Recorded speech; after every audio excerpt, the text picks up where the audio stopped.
Test Geek Exam Prep LLC. I wanted to come to you today to talk to you a little bit about the Series 7 Top-Off exam, an exam that just recently started October 1st, 2018. It's been several months since the new exam started. Of course, we're starting to get some more information about the exam. Not a whole lot different from the old Legacy Series 7, just a lot shorter, only 125 questions nowadays, as compared to 250 back in the day. So the information, the content on the Series 7, very similar to the old, just not as much. The feedback, comments, opinions that I've been hearing from many people who have taken the exam since its beginning in October 1st of last year is pretty consistent. What I'm hearing is a lot of suitability questions, which is exactly the same as the old Series 7 as well. Lots of suitability questions. Also, let's not forget our dear old friend, the options, right? Always good option questions. On the top-off now, probably 12 to 15 option questions, thereabouts. Of course, it may vary from test to test, but that's a good average number for the number of option questions. And another topic I've been hearing quite a bit, of course, is taxation. So, from all the feedback I've been getting on the Series 7 Top-Off, these three are most common, most consistent. I'm hearing this all the time. Now, on our Series 7 Top-Off video course, of course, we cover all of these topics. Taxation is generally incorporated within each unit or module, depending upon the topic. Okay? Suitability, we have a great suitability guide. I hear a lot of people from the major publishers say there's not a systematic way that you can answer suitability questions. Well, I say hogwash. I think there is. I think there is a fairly easier way to get through a lot of those questions. Think about it. If you see a paragraph-long biography on a customer, right? And it mentions he's married, he's got kids, and he's got a dog and a cat and a 3-car garage, and all of this superfluous information, right? But the most important out of that entire paragraph is the stated objective. Once you identify that, then it becomes a lot clearer. We have a really nice suitability guide with some practice questions, over 10 of them, I believe there's 12, suitability questions that help practice this, and you'll see. So it doesn't make the questions seem so subjective, right? You know, you get 10 people, read a biography on a customer, you know, they're going to come up with 10 different opinions. Well, this is a multiple choice exam. You can't have 10 separate opinions. It can't be subjective. Not on a multiple choice exam, right, where there's only one right answer. So there is kind of a systematic way.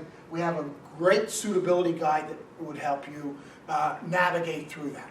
Okay? Also, options. Well, if you don't mind me saying, I think I made my reputation in my classes on my option program. Again, another really good option system. As a matter of fact, besides this top-off video course, I've actually separated the Series 7 options out into its own course, so that if that's all you're looking for, just some help with the options, and you're okay with all the other stuff, then you can actually get the Series 7 Options tutorial video course separately.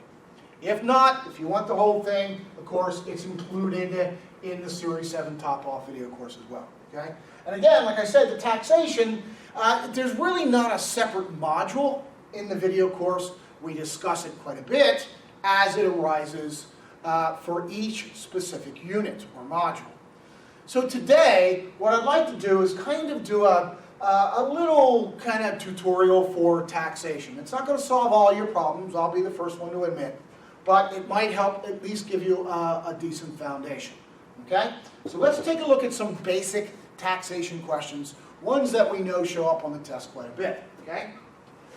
So now the first thing that I typically do when I talk about taxations because obviously it's a topic that shows up on a lot of the exams. The irony of that is, of course, as investment representatives, we are not allowed to give our customers tax advice, right? We're not qualified tax accountants. Yet, they sure do test it a lot on all the different exams. So, anyway, let's go through just a little basic taxation primer, shall we? The first thing I usually do is I draw a 1040. Now, I don't know if you do your own taxes or not. I can probably guess you don't. But I think most of us are at least somewhat familiar with a 1040, right, where we report our taxes. Now, one of the most important lines, of course, is where you report your wages and or salary, right? Now, do you happen to know which line goes right below that? Right? Well, it's any interest income. Right? Now, of course, that would be relevant for bond interest, right? And the line right below that are cash dividends. Well, to me, then this makes it very easy. Guess how interest and cash dividends are taxed? Right alongside your ordinary income. Interest and cash dividend always taxes ordinary income. Okay? Now, if you look further down on the 1040, there's actually a line, I don't know, line 17, 24, whatever line it is where you would report any retirement distributions. Now, I don't know if any of you have retired yet and have started taking monies out of your 401k or your IRA or your KEO or any of these other qualified plans. Guess where you report it? Right alongside your ordinary income. Now, understand, in a FINRA exam, a variable annuity is a non-qualified retirement plan. Okay? In the real world, it can be used for a lot of other things, but in the FINRA world, it is used as a retirement vehicle. Okay? So, you've invested in a variable annuity for the last 20, 30 years. You're now at retirement. You want to start taking monies out of it. Well, again, guess what? It's a retirement distribution. So just like your IRAs and your 401ks and all your other retirement plans, you report it right alongside your ordinary income. Okay? Now, here I go. Interest, cash dividends, and retirement distributions. All taxed as ordinary income. Everything else is a capital gain or loss. Well, that kind of makes it a little easier, doesn't it? Interest income, right, from bonds, cash dividends, and retirement distributions, including variable annuities, are all taxed as ordinary income. Everything else is a capital gain, which of course would have to then be reported on a separate form. Not that we care what the form is, but I'll tell you anyway. It's called a Schedule D. And here we get to report all of our capital gains and losses, right? Which is nice. Gains as well as losses. You get to net all of those together. So for example, right, I sold a stock last year for a $3,000 gain. I reported as a capital gain. Sold another stock last year. Unfortunately, didn't do so well on that one. I lost $7 grand on that stock, right? Wow, boy, what a dog that thing was, right? Then I got another gain. Oh, and another dog stock I had. I lost $8,000 in that as well. So all of your gains and losses, you get to net these together. So you just add and subtract all that. Looks like I have a $5,000 net loss. Okay? Now, can I write any of that off, or all of it? Yes, but no more than $3,000. Okay? That's been the maximum write-off for capital losses, God, for as long as I can remember. Okay? So no matter how much in net losses you have, you can only write off $3,000 in any one year. So the question then becomes, what happens to the other $2,000? Well, I can carry forward to next year's Schedule D Start off with a $2,000 loss and net it against any future gains I may have next year. So in other words, I just put it in the same lineup as I did this year. Okay? Again, it's important, right? $3,000 per year, no more. That's max. It's been tested for a long time. It's a pretty common concept, actually. What do you do with the remaining? Now here's where it can get a little tricky depending on how it's worded. Okay? You cannot say carry forward to write it off next year. That is incorrect. In other words, you don't put that $2,000 loss on your 1040. You carry it forward to offset future gains. That's how you want to remember that. Okay? Because that's how it's tested. Okay? And it's actually the truth. It's not written off, it's carried forward to offset future gains. Okay? So there might be a question or two, maybe even three, maybe even some basic questions about variable annuity taxation, right? Let's talk about that real quick. There's been a question on a lot of the exams, including the 7, about once you retire and you start taking the monies out. Well, now, obviously, it's taxed as ordinary income. But since it's non-qualified, you have monies in there that have already been taxed, right? In other words, you contribute to your variable annuity with after-tax dollars. So, let's just say you put 10K in there, right? That money's already been taxed. And then by retirement, it grows to a total of 100K. Now you're ready to take the monies out. What monies come out first? Is it all the earnings first, or is it the monies you've already paid taxes on, the cost basis? Okay? Well, annuities are very unique in that it is taxed on a last in, first out basis, LIFO. Okay? So all these earnings, in this case, that would be $90,000, right? The $10,000 original cost basis, $90,000 in earnings, that gives you the total of 100K. So the first $90K you take out of this is taxable. All the taxable monies come out first, last in, first out.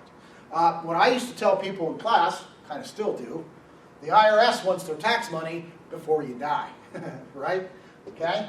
So very unique and very testable. Okay? So there's kind of a basic primer on basic taxation, including some specific stuff on LIFO, on variable annuities. Okay?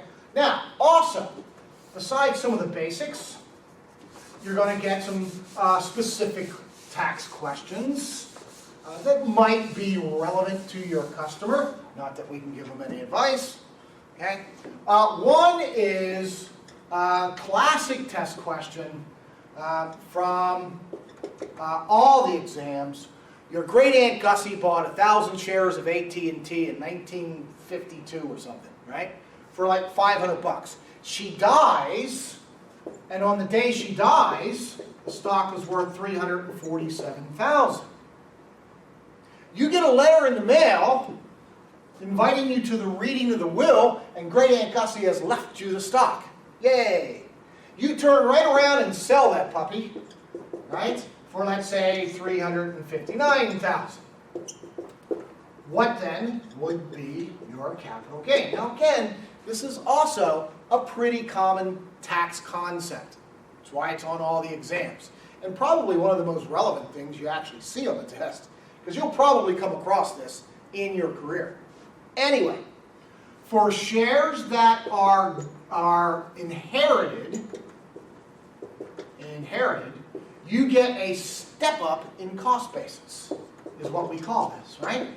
A step up in cost basis to the market value at date of death. So your capital gain then would only be the difference between the market value at date of death and the day you sold it, which in this case would be $12,000. So that original cost basis is no longer used when inherited. Okay?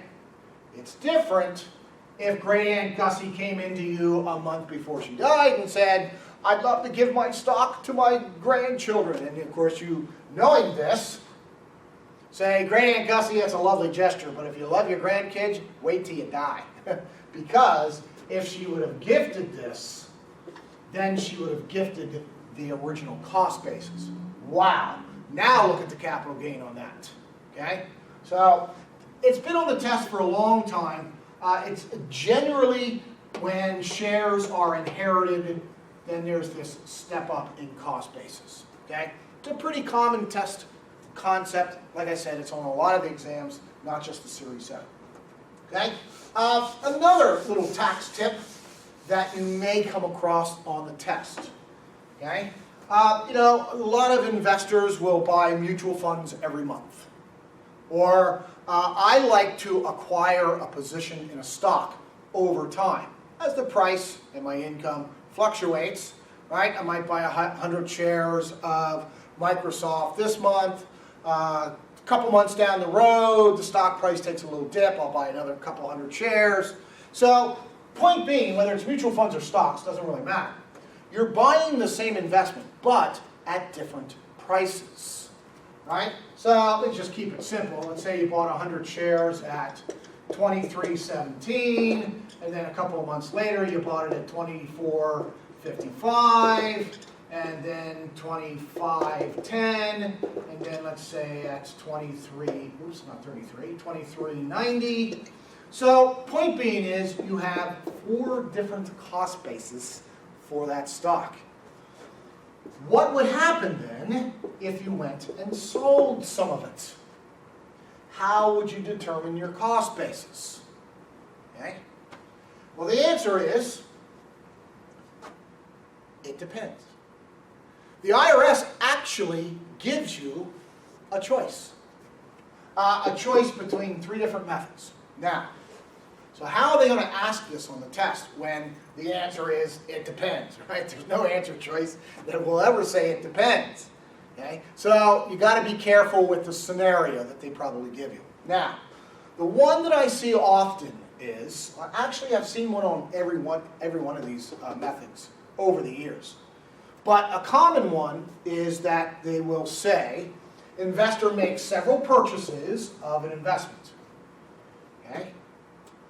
And then sells some of it and does not indicate what method he uses for determining cost basis. Okay? Now, the question can be worded about 800 different ways in that situation. But the point being is, we have not indicated one of the 3 methods. What method then would the IRS automatically assume? And the answer to that is the easiest one for them to figure out. And that is first in, first out. So if you don't indicate a method, they're just going to assume the first ones you bought are the first ones you sold. Okay? Now, a lot of accountants, if you take all of your account statements to your CPA, right, and you got 15 transactions in the same stock, basically, what's the easiest for them?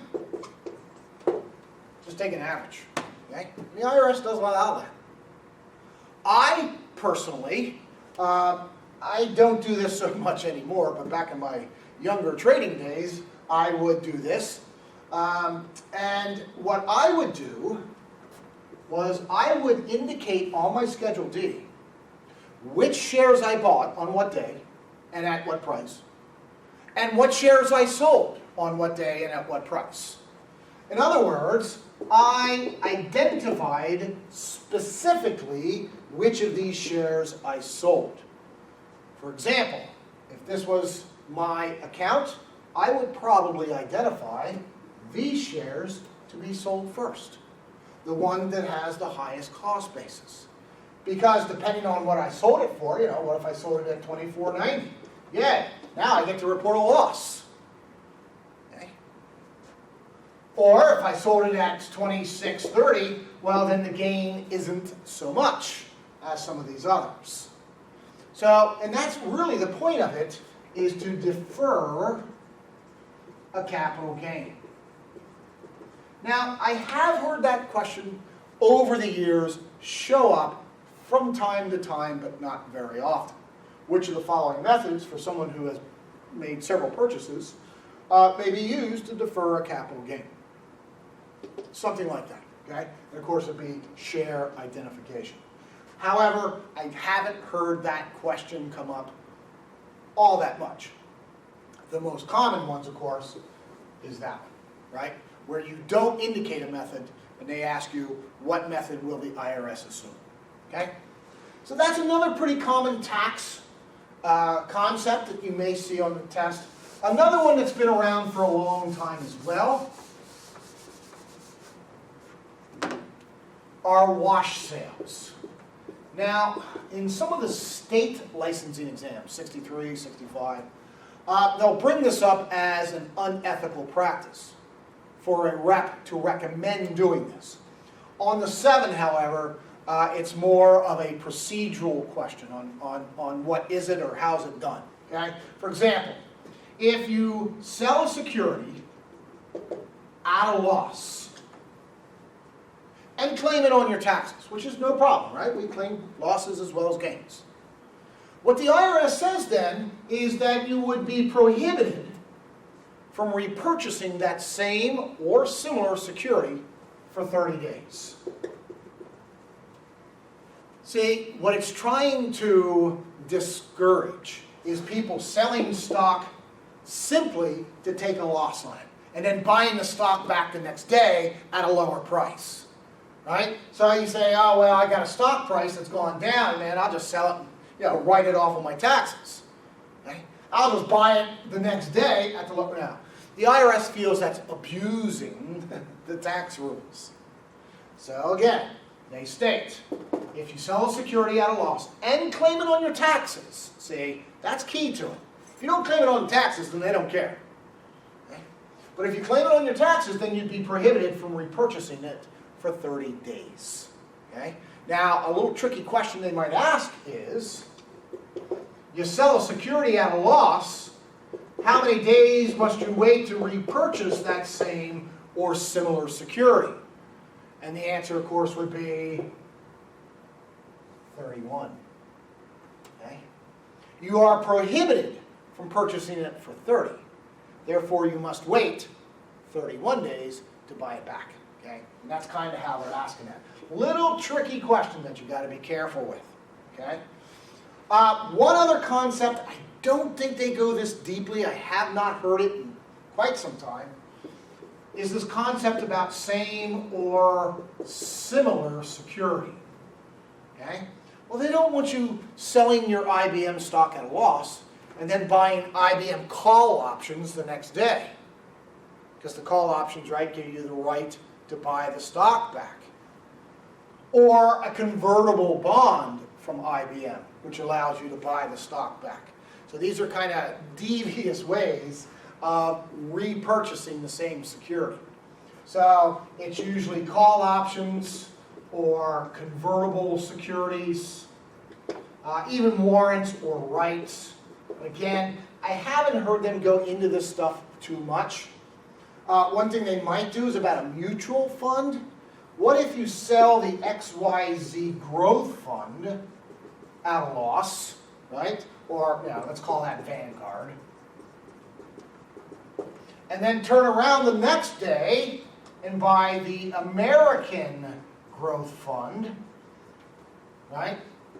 Would this be subject to the wash sale rule? And the answer is no, because these are two completely separate issuers, I should say. Even though they're both growth funds, they both come from completely different mutual fund companies, so are not considered same or similar. Okay? Again, I don't know if they're going to get that deep into this wash sale rule. They might simply ask you that. Okay? So there's some basic tax issues that have been on the test and been on many different exams for many, many years that you might expect to see on your Series 7. Okay? Now, please feel free, my email, brian@testgeekexamprep.com. Shoot me an email if you have any other questions or comments or opinions prior to the test or even after the test. All right, you say, Brian, you're all wet, you didn't cover half the tax questions, or whatever, okay? I also do some Skype tutoring, one-on-one. I've been Skyping with people all over the country. It's pretty cool, right? Meeting people from all over the place. Again, just shoot me an email if you just have a question, you just want to vent, whatever, anything about the Series 7 or any of the other series exams, I'd be more than happy to help you. As I often tell many classes, I have no real life. I only live in the test world. So anyway, hope to hear from you soon. Go out there, pass these exams, get these god-awful things out of your life. Hope to see you down the road. Take care. Bye-bye.